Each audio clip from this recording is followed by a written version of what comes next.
lytter til En original podcast fra Arrow. Velkommen til Innovators Club. Rigtig god fornøjelse. Hi and welcome to Innovators Club. My name is Annette Lilleøre and I'm a journalist and I'm guest hosting Arrow podcast today. And with me in the studio I have Liza Gormsen. Welcome to the podcast, Liza. Thank you very much. And Liza, you're here to talk about a lawsuit you're filing against Facebook, today called Meta.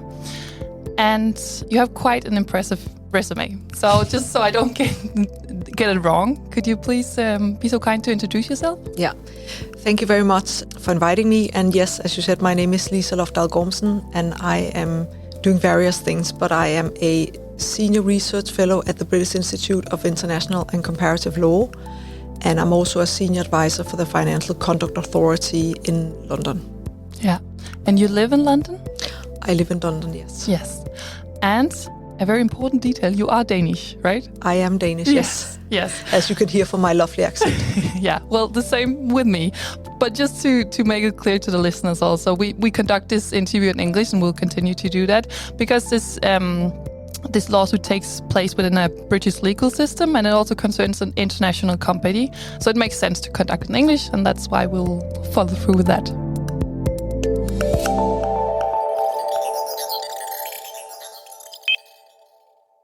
My first question, I'm very curious. A little more than 20 years ago, you were running around at Amager in Copenhagen. Is that correct? Studying law? Yeah? That's right. Yeah? Did it ever cross your mind at the time that you would cross blades with one of the world's most influential tech giants? No, because I don't even think Facebook was around at the time I studied law in Copenhagen University. No. So no, of course, you can never predict the future, and isn't that why it's so exciting to be humans? That's well put, yeah. But you didn't have any big visions of, I want to do big international stuff in law? I think I was always a little bit of an activist in a way about, accountability is a big thing in my life. Fairness is a big thing, I think, in general. When you're Danish, you can take people out of Denmark, but can you take the fairness out of you? I mean, so I think that's being brought up here is very much about fairness and accountability. And so it's a while, a little bit in your DNA, maybe. Yeah. All right. And just, we might have some listeners that don't know about the case. So I'll just give an ultra short introduction to the lawsuit. On behalf of 45 million UK citizens, you are suing Facebook. And as I said, it's called Meta today, but we are going to call it Facebook. And you're suing them for at least £2.3 billion, which equals almost 19 billion Danish kroner. And your claim is that Facebook is exploiting its users by taking their data without properly compensating them for taking that data, making the relationship between Facebook and the users completely disproportionate. That's correct? That is absolutely right, yeah. Yeah, in a nutshell. And I have to admit, when I did research for this, I tried typing your name in on Facebook, but I couldn't seem to find you. So I'm very curious, do you have a Facebook profile yourself? I don't. No, why don't you? Well, I had a Facebook account previously, but when I started doing this lawsuit, I decided to close my account. Why? Well, it's a criteria really when you want to represent 45 million citizens that you should not really be involved. The thing is, in order to represent people, I am not allowed to have an economic interest, either a direct or an indirect economic interest. So even if I win and Facebook has to pay out to users, I'm not being compensated in any way. Obviously, as a lawyer, I'm being paid for the time, but I'm not allowed to have an economic interest. So therefore, if I had a Facebook account, that meant that I would be part of the class that I represent. And therefore, in order to be absolutely clear of that, I closed my account. That makes a lot of sense. So before we get a little bit deeper into the lawsuit and how your name has become well-known worldwide, would you just tell us a little bit more about yourself? I mentioned Copenhagen. Where did you grow up and what path led you to the center of this £2.3 billion lawsuit? Well, I'm sure many listeners will recognize that you don't have a lifelong plan. Life takes you on a path that you don't always know. But I studied law at University of Copenhagen, and then I went to the UK to do a master's, and I stayed to do a PhD, and then I got a job, and then I got another job, and you know how life is. And what happened, a kind of worldwide debate broke out in 2018, because I think the majority of people got to understand that the big tech giants, they were taking over society in a way. And there was a debate about what you would do about them. Should we start regulating them, or what should we do? So I am a competition lawyer, and my expertise is within competition law and regulation. And if you're a competition authority, you can take action against these companies, but the competition authorities around the world was just slowly starting to wake up, and they hadn't really done anything.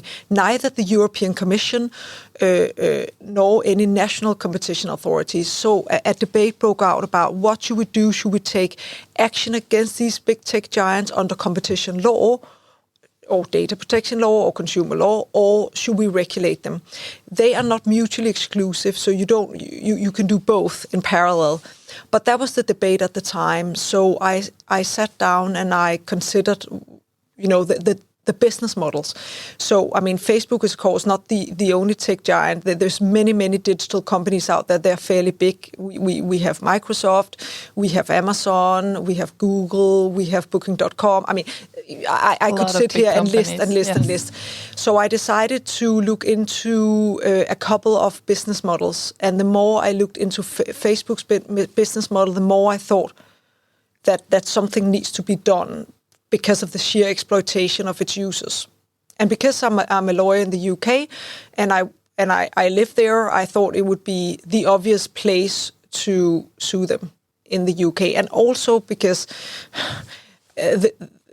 England is no longer, or the UK is no longer part of the European Union, and therefore, had they been part of the European Union, it would have been obvious to go to the European Commission and ask them to take the case.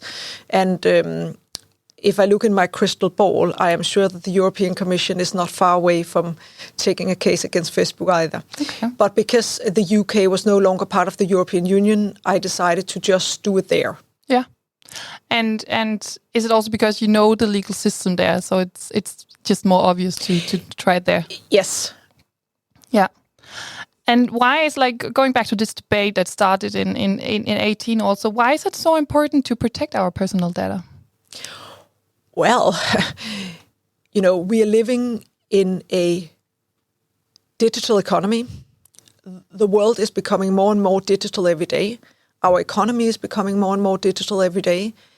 And there is a number of companies that are born digital, and there is a number of companies that are born analog, and they need to transform themselves into becoming digital. But Facebook is one of those companies that was born digital, and therefore had a first mover advantage when it comes to data, really.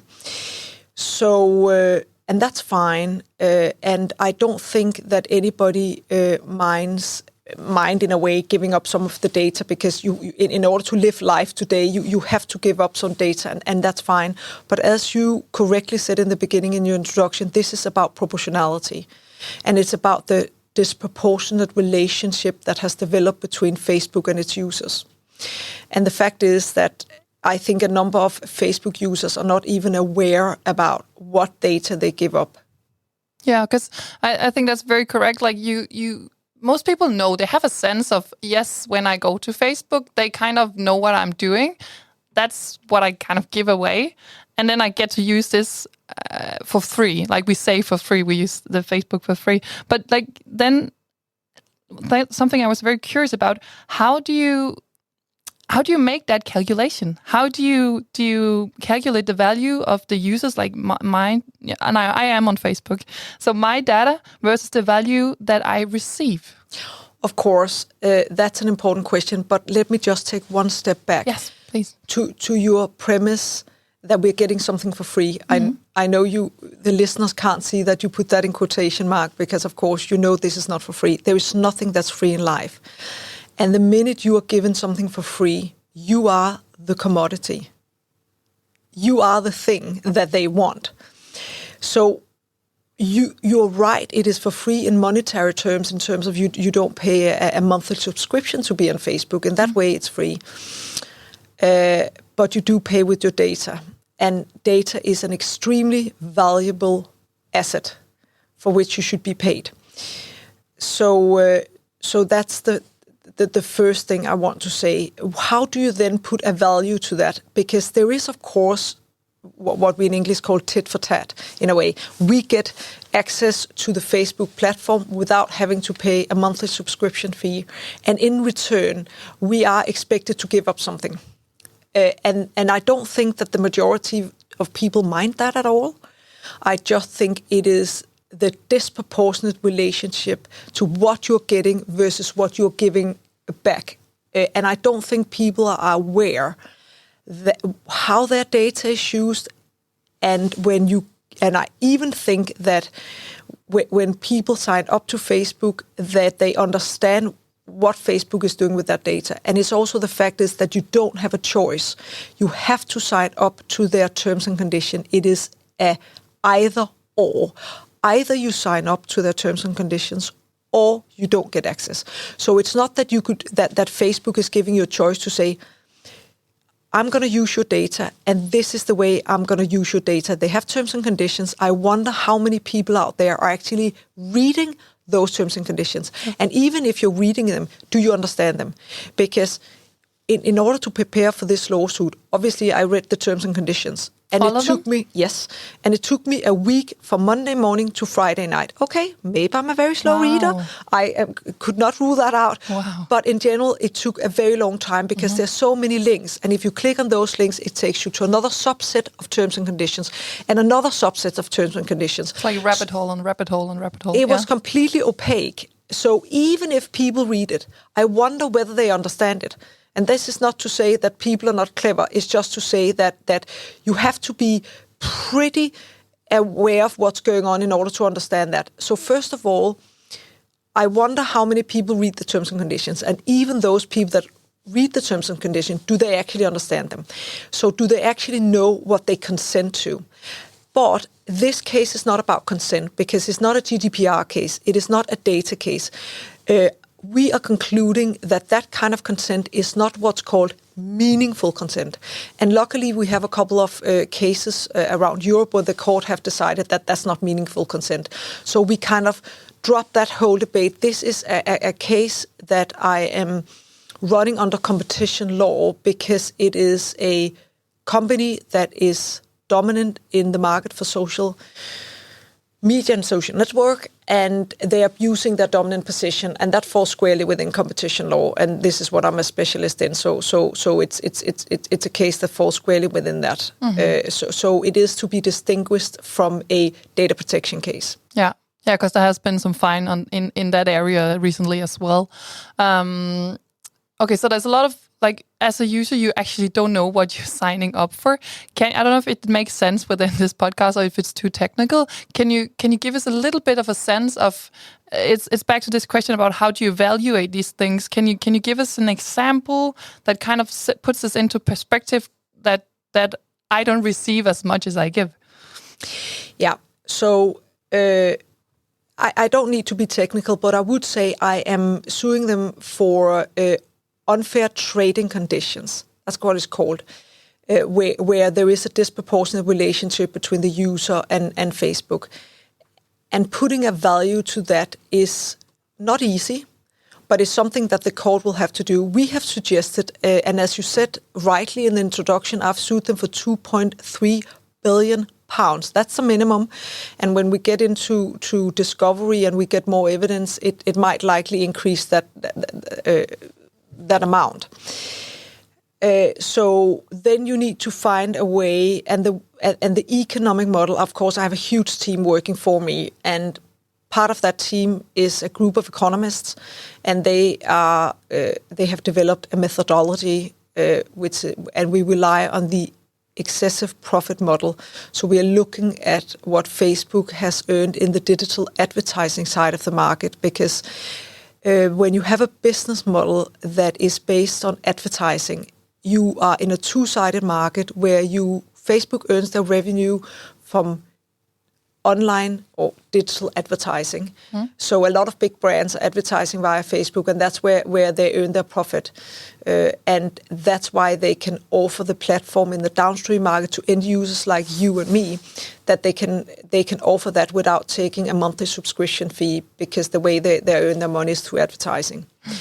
So by looking at that side of the market, in the side of the market where they're earning their money, you can then see, had it been a competitive market, had Facebook not been dominant, what would they potentially have earned? And in that way, you rely on what we call counterfactual.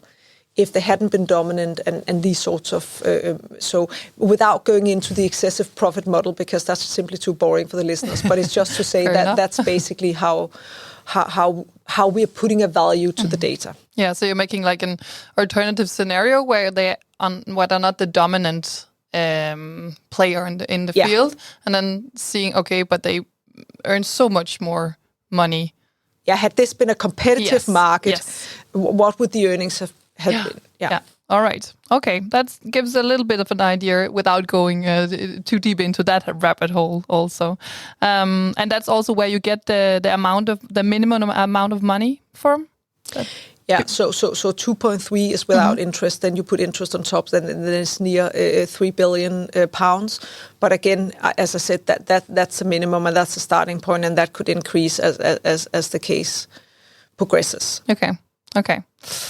It's quite some numbers. Yeah, it's a shame that I can't have an economic interest, isn't it? Yes, because you close your Facebook, and also you're representing, of course. But you mentioned the 45 million UK citizens. Is it, who's going to get the money? Like, is everyone getting a check? I calculated it's a little more than 400 Danish kroner per person. Will they get a check, or how does it work? Well, so I run this case as an opt-out case. What that really means, that's just to... I will answer your question. Yeah, I haven't forgotten about that. It's just to take one step back to just explain. When you do what's called an opt-out class action, that means that the 45 million UK Facebook users, they are automatically part of this claim unless they opt out, which of course I'm giving them an opportunity to on the facebookclaim.co.uk, which is the designated website we have for this. But if they stay in the class, what happens is, as we go along, and there's of course many scenarios, and this is gonna take some time. I could win this case, I could lose this case, or there could be a settlement, or there could be something in between. You can partially lose, partially win, stuff like that. But on the assumption that I'm going to win this case, then it is we need to distribute that money out at the end of the case, and that will go to the 45 million UK user.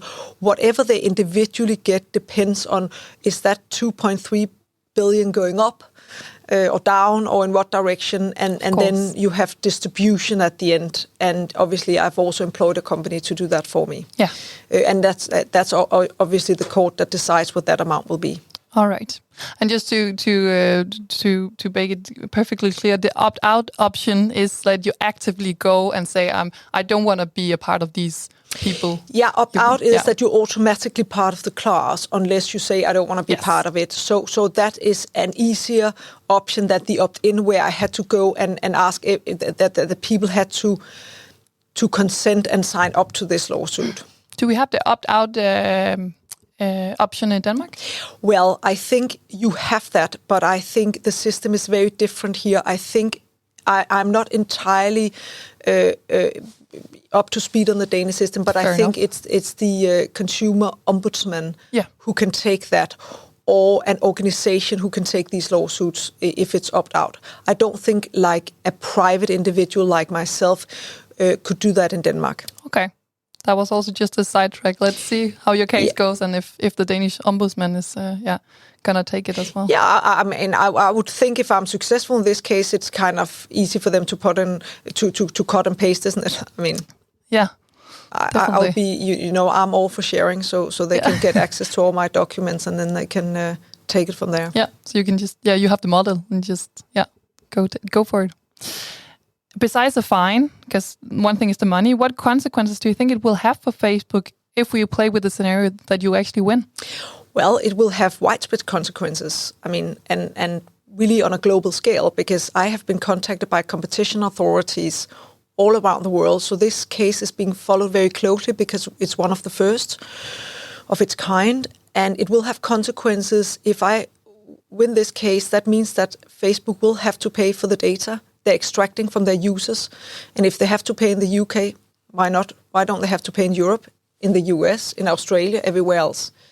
So it's a little bit like when you throw a stone in a lake and you can see that the ring spreads in the water. So, Yeah. So that's back to the copy-paste model. Yeah. If this goes of course, I say copy and paste, and everybody out there listening will obviously know that's not that easy. But you get the gist of it. Yeah. Exactly. Will it have consequences for now I'm again doing quotation marks or signs. Is it just fines, like if everyone else doing it, or will it actually change something in the way Facebook is? Yeah, so I think that's a very, very good question. As a private individual, I only have the opportunity to ask for damages, for recompense for the users. Competition authorities, which ought to have taken this case many years ago, they have the option of doing what's called behavioral remedies or structural remedies. A behavioral remedy is to ask them to stop what they are doing, so to stop unfair trading conditions, and they can impose a fine, and they can also impose a structural remedy, which is they can split up the company. So these are the tools that a competition authority have in their toolbox. But me, as a private individual suing a company, I don't have that. I can only ask, my only option is to ask for damages. So, and the way you would usually do that is you would have a competition authority taking a case, finding liability, and then you would then go to court afterwards to seek damages on behalf of the people that have been damaged along the way. But I don't feel I can wait for that. So therefore, I've taken this case as a standalone case where I have to prove both liability as well as and then seek the follow-on damages. Yeah. So in that way, it's a bigger hurdle I have to jump than if I had a decision from a competition authority. Yeah. So more work on you, but like your estimate is still it's faster than if the authority had to do it themselves. Anybody out there listening who has either been involved in litigation ever will know that it is a slow process, but it's definitely a quicker process, I feel, to do it this way than if I had to go via a competition authority. All right. With limited resources. Yes. And I just want to ask you a little bit more about your process in this. Now, you mentioned the debate that was going on in 2018, but when was the first time you learned about Facebook and the use of data and the exploitation of data? What ignited this? Is there something you read or a meeting? What started this for you personally? Well, I have for the last 7 years worked with on the cusp of competition law, privacy, data.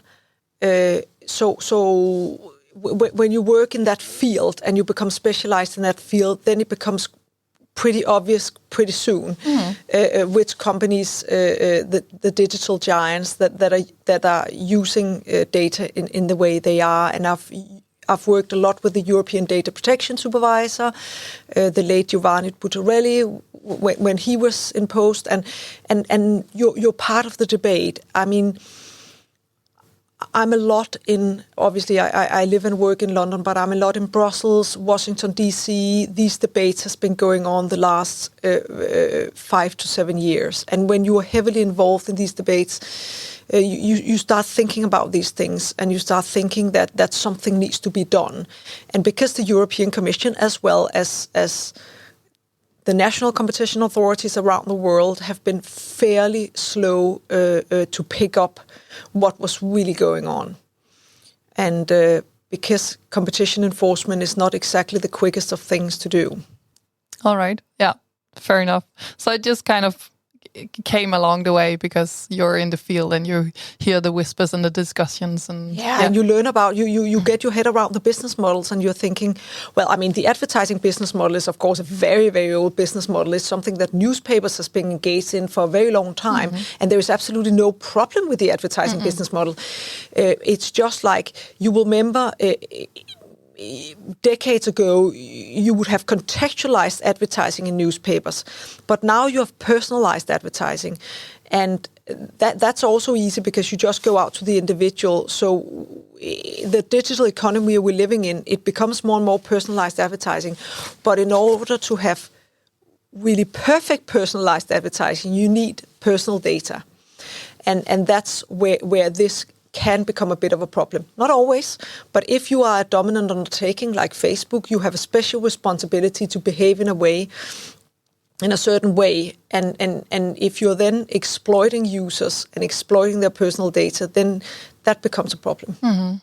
So as I can hear also on our talk here, like the dominant position is really it's the key also to understanding this case. Yeah, it's the abuse of the dominant position, because it's okay to be big, and I don't have any problem with being big. And I think that's what many companies are striving to be, is to grow in scale and scope, and that's a good thing, because you're also able as a large business to give something back to consumers and to society. So bigness in and of itself is not a problem. It's the abuse of that dominant position that's problematic. It comes with the responsibility. Correct. Yeah. If you go back to, because I read that you started this whole case in 2019. If you go back to your 2019 self, like before you take the first step or signature or whatever it takes to start this process, what were your thoughts on suing a big company like Facebook back then?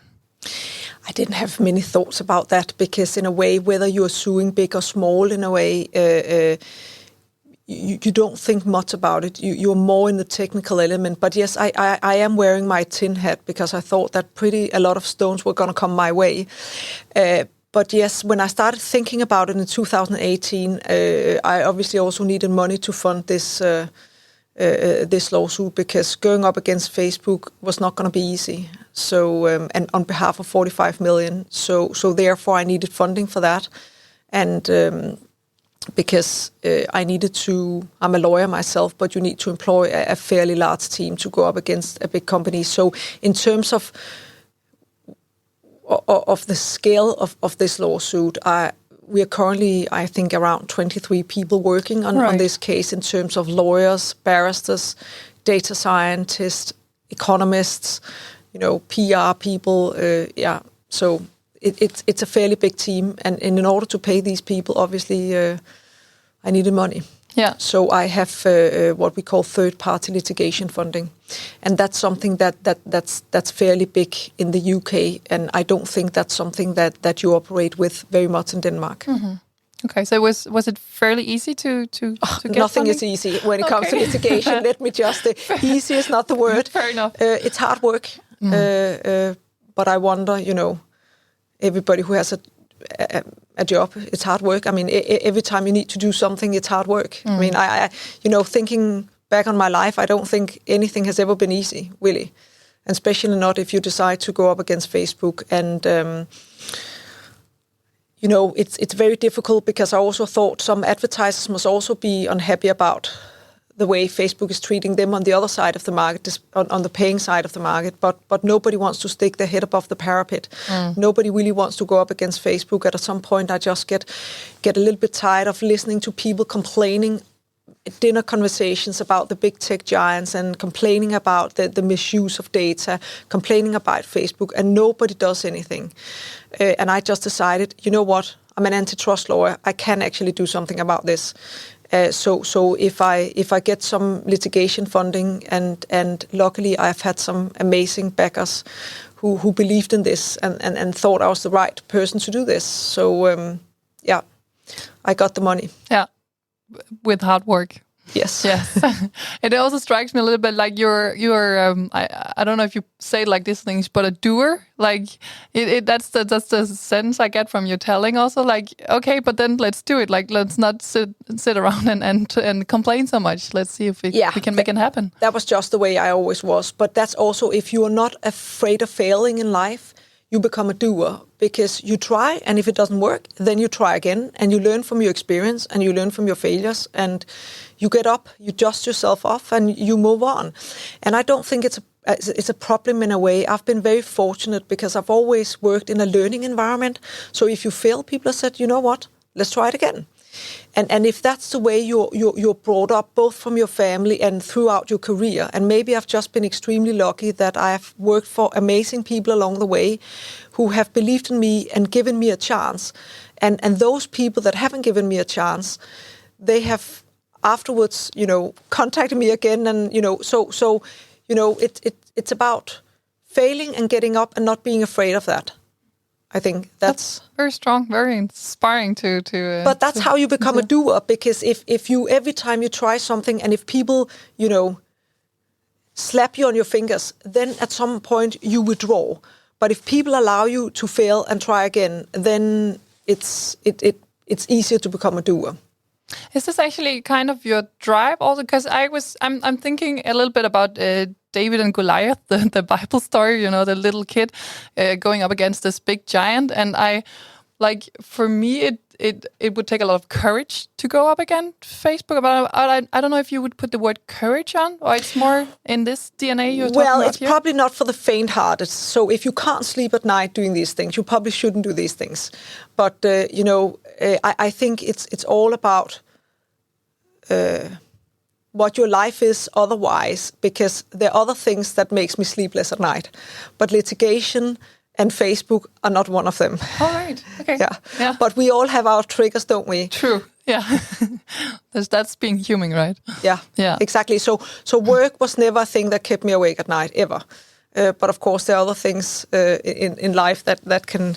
There's plenty of things to keep you awake at night. to worry about, absolutely. How do you start this? What's the first thing you do in 2019 when you start a process like this? Well, first of all, I started thinking about this, and the first thing I did was get into Facebook's business model, trying to fully understand the business model. Then I wrote a paper, a fairly long paper, 100 pages, that I published. And then I got a lot of amazing feedback on that paper. And I even had people from Facebook calling me up to ask whether I've worked there and how could I know so much about that business model. So first of all, you get your thinking around the business model. And when you have understood the business model, I'm thinking, then you get into the competition issue and think, is there really a competition law issue here? And that was clear from the beginning that there was a competition law issue. And then I thought, well, since none of the competition authorities care to take their hands out of the pockets, let me do that. And then I obviously is speaking to litigation funders. And when you have money for that, then you assemble as a team. So yes, it is. You start, like with a foundation, like when you build a house. Yeah.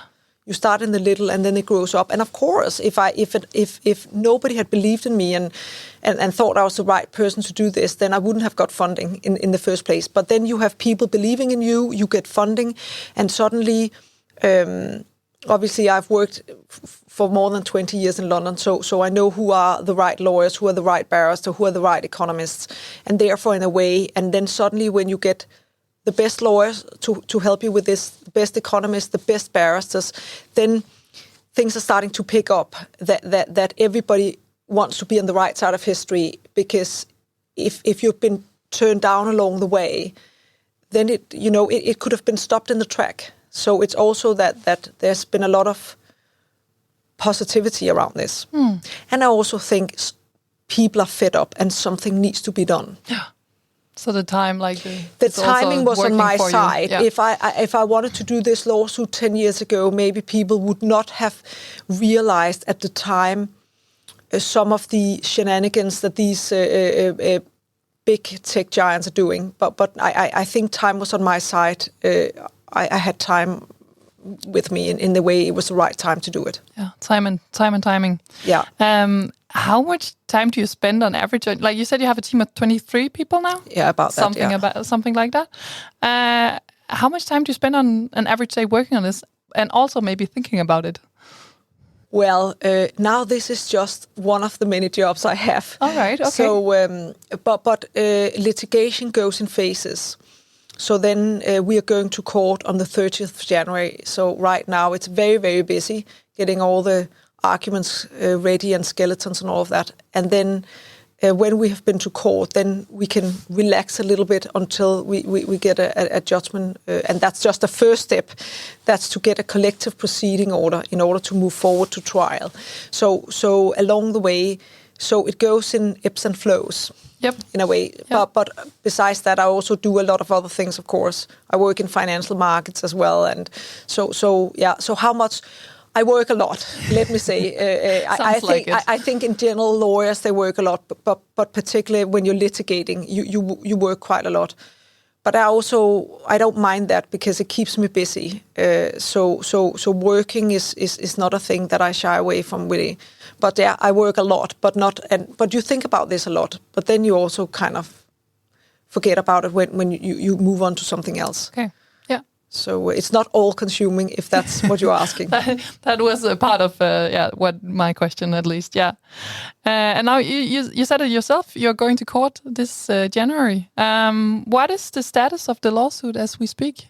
Yeah. So right now we launched the lawsuit before the Competition Appeal Tribunal, which is a specialized tribunal in London. It is equivalent to Handelsretten, okay. I think, in Copenhagen.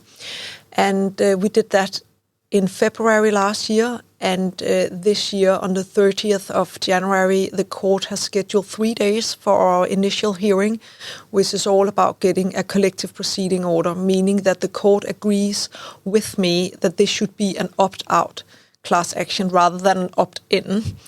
And I'm fairly confident that the court will agree with me that this should be opt-out. And then they're considering whether I can represent 45 million citizens. And again, I would be surprised if they thought I couldn't, but who knows? Anything in litigation can go either way. All right. But then if they, like, let's just play with the thought, if they say you cannot have an opt-out, then you have a tricky case. Then it becomes case, an right? opt-in, and then I have to go out and get signatures. Knock on doors. Yeah, exactly. Yeah. This is something in 2015 we got the Consumer Rights Act in the UK that paved the way for opt-out class actions, and that is where it concerns a lot of where it's the same issue that concerns a lot of people. So I would probably be fairly surprised if the court decided this could not be done by opt-out. So yeah, okay. I'm fairly confident. You're fairly confident. That's good to hear. Is it the first time in court this January?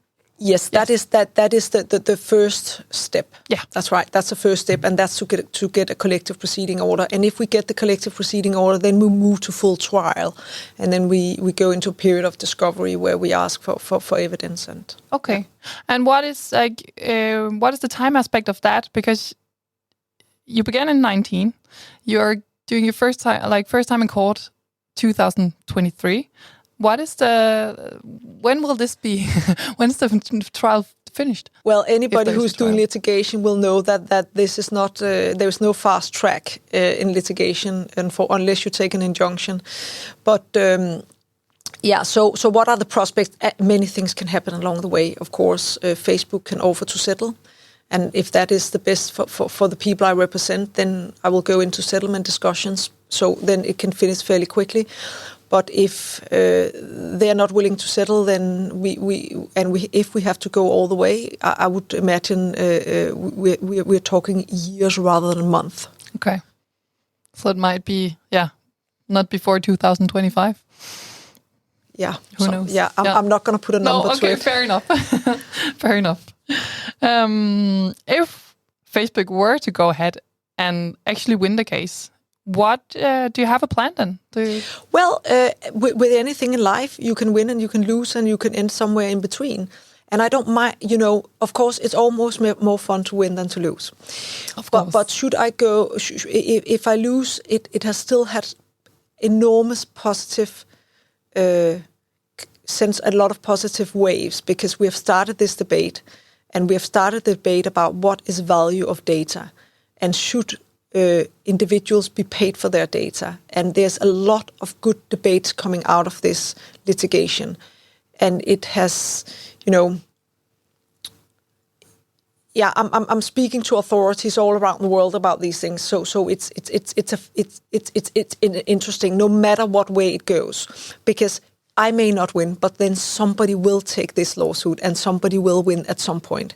So it's a matter of time before we realize, Facebook can also offer people a choice by saying, well, you can retain your personal data. You need to give up some data points, and I think people are willing to do that. Mm-hmm. And in order to retain your personal data, you can then subscribe instead. So they can give people a choice of different ways of getting to the Facebook platform. But right now, there's only one way to get on the Facebook platform. And of course, it's not just Facebook.com, it's also Instagram, it's also WhatsApp. So, but you have to sign up to their terms and conditions as it is at the minute. Yeah. All right, so it's not wasted either way. I don't think anything is ever wasted. I mean, there's always a silver lining in anything in life, I think. And it's very, very rare that you do a piece of work that's completely wasted. Mm. You can always use it for something, and at least you can learn something. Yeah, no, that's very true. We already talked a little bit about this, that this is not a GDPR case, but this is not the first time Meta or Facebook is sued for misconduct of personal data.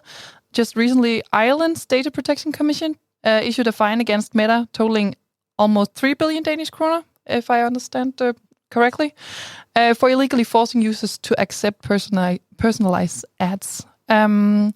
Your lawsuit here, where does it place? Like, this is just an example with the Ireland Data Protection Commission. Where does your lawsuit place itself among these lawsuits and fine that is maybe to come, but also that has been? Yeah, you're absolutely right that there's been a lot going on against Facebook and other companies in the field of data protection, GDPR, and my case is different from that in a way that I'm going after them from a competition law angle.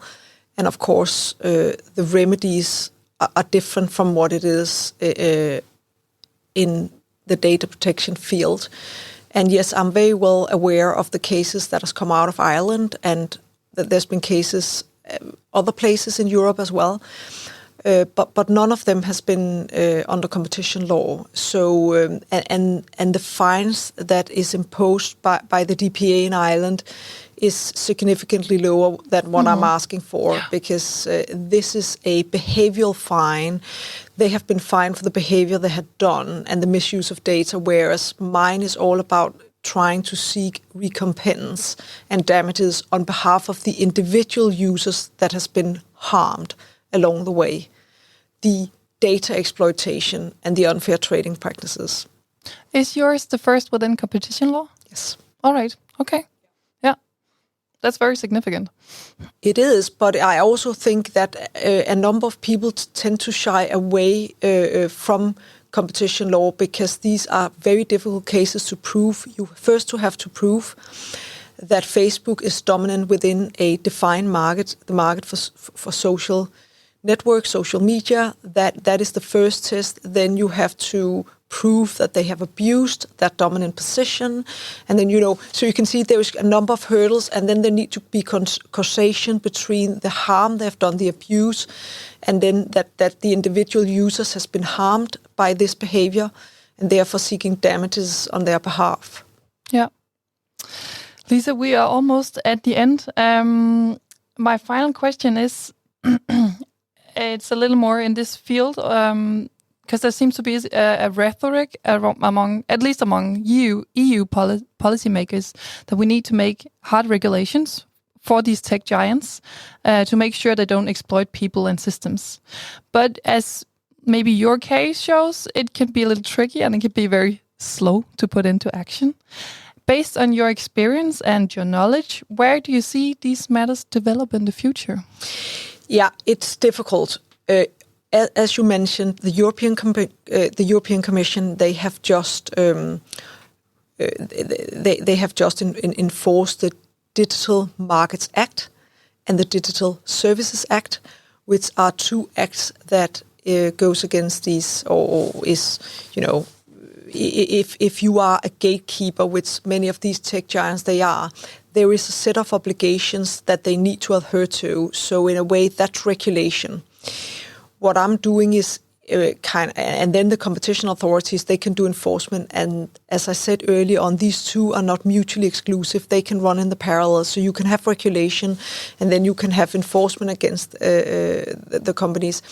And mine is kind of, and another thing to do is to then do private action, because when I talk about competition enforcement, that is public enforcement done by public authorities. Mm-hmm. What I'm doing is I'm taking a private action, and these things are all interrelated in a way, not mutually exclusive, but interrelated. And as we see the European Commission start using the Digital Markets Act against these, it will also take time. It's not the holy grail, because there will be a lot of teething problems in the beginning of this. And I'm sure that when they designate these companies as gatekeepers, then they will start fighting and litigating that. And, so I think it's a long, slow process, but at least there is a couple of steps in the right direction. Let me say it like that. Yeah. And do you think it will actually lead to Facebook changing the way? One could hope that. But as I always say, Facebook is a toddler. Facebook was born in 2004, so it's a relatively young company. And what we saw with Microsoft previously, when they have been in the receiving end of antitrust actions, that they have grown up and they have learned from their previous kind of problems with the antitrust authorities. So I do think that if Facebook decides to grow up, then and change their behavior, one could think, or I would think that if I worked for Facebook and that you need to grow up and start, behaving. But of course, they're afraid that all of this is eroding their business model. So there is the commercial aspect, then there is the PR aspects, and it's there's many considerations to be done from a company's perspective. But I would imagine that the regulation, the Digital Markets Act, would have an impact on the way they behave. These private lawsuits, mine being one of them, you can hope at some point that it starts to bite. But mine is only, in quotation mark, about money, whereas competition authorities, they can go in and ask them to change their business model. And that's obviously more painful than paying money. Obviously, yeah. I also read that at least in the States, they put aside a part of the annual budget for paying fines also. Of course. But maybe your case is also pushing for the more governmental cases, like one could hope so. One could hope so, and of course we all speak to each other, so we're helping each other out. Yeah, perfect. Thank you so much for being here and being in the podcast, and the best of luck with the trial here in January. Thank you very much, and thank you for the invitation. And thank you to everyone who listened to this podcast.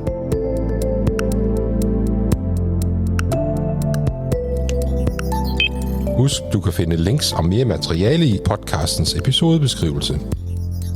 Tak fordi du lyttede med. Ha' en skøn dag.